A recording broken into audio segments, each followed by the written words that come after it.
Kaunti ya Kilifi nĩ kũmwe gwa kũrĩa ndeto ciĩgiĩ kũbanga ũciari itaragio cianĩrĩirwo mũrigo ũyũ kwa ihinda iraya ũgĩkorwo ũrĩ ciande-inĩ cia mũtumia no ti athuri ao.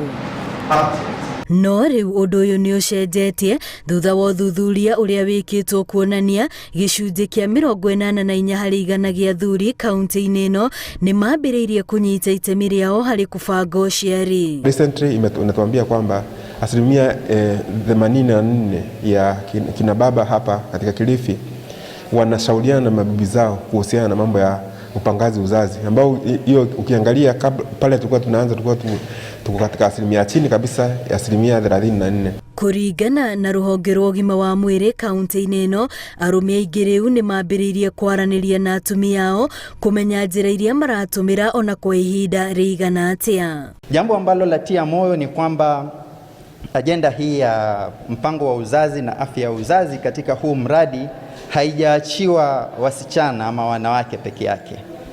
Wanaume pia wamejumuishwa, na wanaume wale ambao ni vijana na pia wazee, sababu kuna mambo ambayo lazima yapatiwe mwongozo kutoka katika familia zenyewe.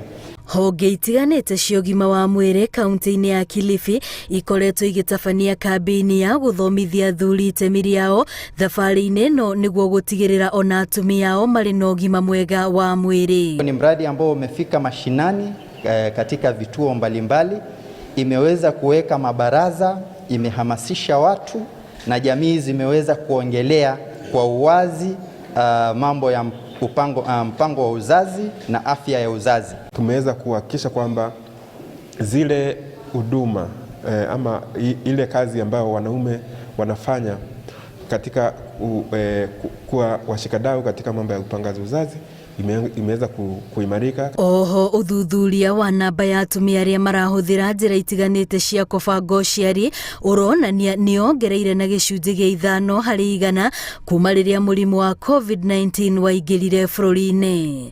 Ngĩribotera Inooro TV, rĩtwa rĩakwa nĩ Wambui wa Macharia.